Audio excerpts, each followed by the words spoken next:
Government ministers have indicated that humanitarian assistance is to be made available to those impacted by the major fire that broke out in the Tycor area of Waterford City on Saturday evening. Meanwhile, Waterford City and County Council has said while asbestos-containing materials have been identified in the fire-damaged structure and debris, air quality searches were deemed safe. Politicians were on site this morning to see firsthand the destruction that this fire has caused.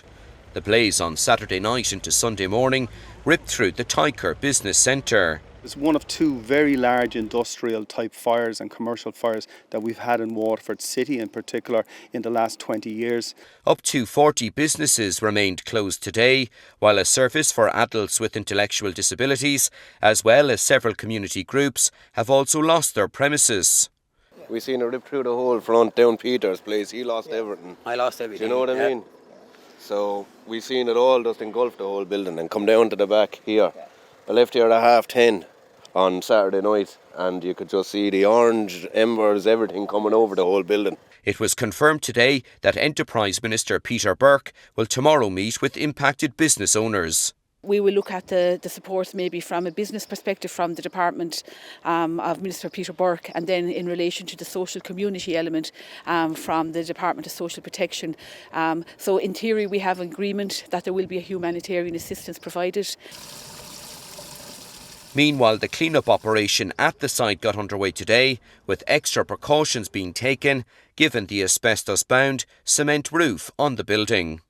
The air monitoring was on site here from early yesterday afternoon, and thankfully there's no reports of any elevated levels of asbestos in the atmosphere, so that's reassuring for members of the public and the local community here.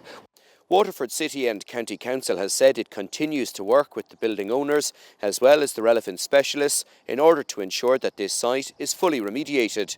However, for the business owners, community groups and service providers, they continue to wonder if it's a case of when or if they'll be able to return to operating here. Mark O'Driscoll, RTE News, Waterford City.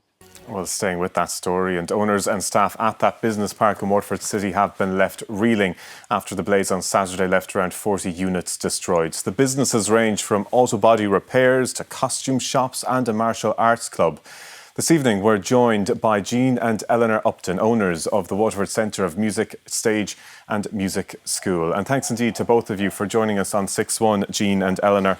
And I know it's been a really tough few days for you both. I'll begin with yourself, Jean. Can you tell us about when you first heard about the fire?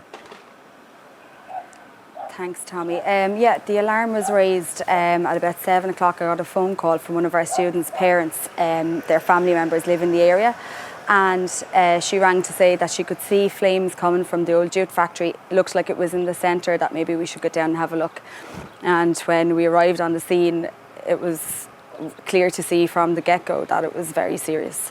The fire service were here, there was people everywhere, lots of noise, and when we got to our side of the complex, we could see flames already starting to rise from the middle of the complex, and we knew we were in trouble.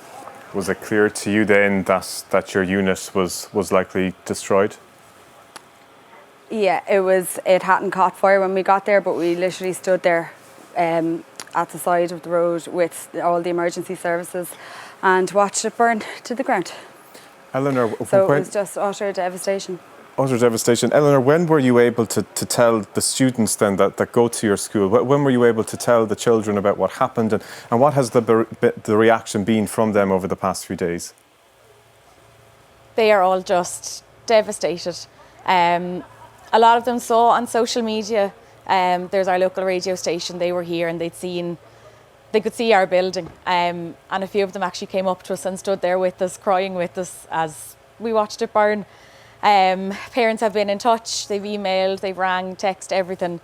The students, they're just utterly devastated. You know, it wasn't just a building to us, it was their place as well. You know, it was their happy place, and they lost it as much as we did.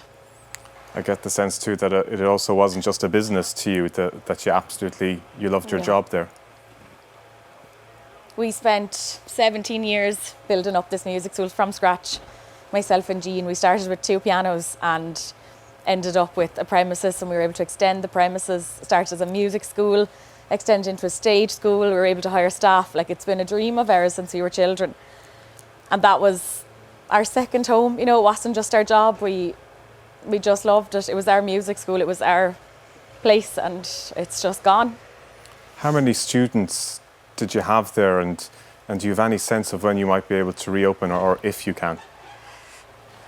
So between the stage school and the music school, we had around 150, 160 students. And we have adult students as well. We have an adult choir, we have bands. It's, you know, it's not just the kids, it's everyone that has ever come through our doors has been severely affected by this. With regards to opening, we don't know.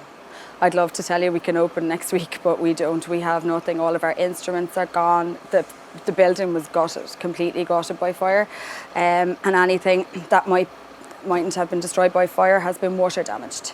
So, as you can imagine, pianos and guitars and things don't do well in water either. No. Any better in water than they do in fire. So, yeah, we have nothing now at the moment. So we need to try and get ourselves together, get back on our feet, and regroup, and try and find somewhere to go, somewhere that can house us. And we need gear, we need our equipment. You know? I know you guys also have staff there, and for you yourselves, how are you going to manage in terms of an income? I imagine these are the kind of things that are going through your mind right now. That was our first thought, to have to ring our staff. Yeah. As we were at the side of the road watching the building go up was heartbreaking, to tell them that their job was gone. My partner, Paul, works in the school, and Eleanor's husband, Kieran, also works in the school. So our two homes are without income now at the moment. So we're trying to navigate that. Obviously we're self-employed, so that makes it a bit trickier. But we don't know yet. We haven't figured that part out. Yeah, it's a very Eleanor, scary time. Can I ask, does the business have insurance, and would you hope that could help in terms of getting you back on your feet? Yeah, we do have insurance. Of course, we've contents insurance and public liability for the students and that. We're hoping. We don't know. We were in touch with them today. We don't know yet. We're just waiting.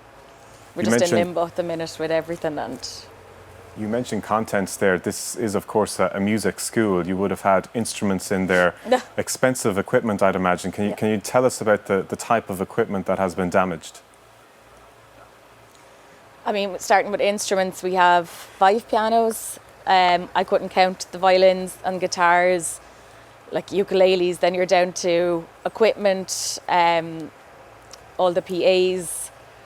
I couldn't even tell you, like down to computers, everything. It's all just gone. I know you guys also run summer camps, I think. I mean, all of these plans are probably up in the air now over the coming weeks. Yeah, it's a venue problem, you know, and look, people are being great, people are reaching out. We've been inundated the kindness of people. Yeah. It's been really, it's just been heartwarming. Everybody is supporting us and they're rooting for us, and people are offering their help. Even when it comes to when we finally do get to go into the building, you know, people are offering to come home and help us clean it. You know, it's very specific, the type of premises or room or anything that we're going to need. You know, it's not as simple.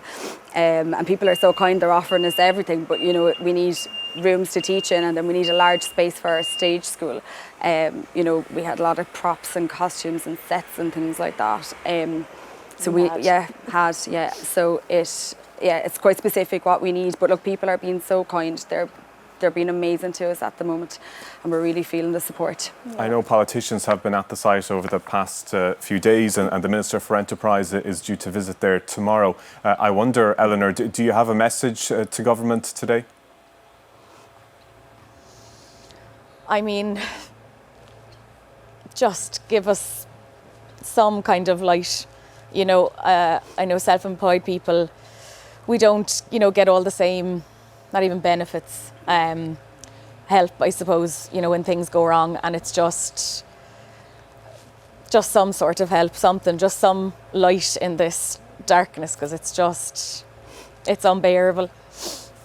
Well, there we leave us. Eleanor and Jean Upton, thank you both for joining us on 6-1 after what I know has been a very difficult few days and an uncertain future ahead, but we really do appreciate your time. Thanks for speaking to us on 6-1.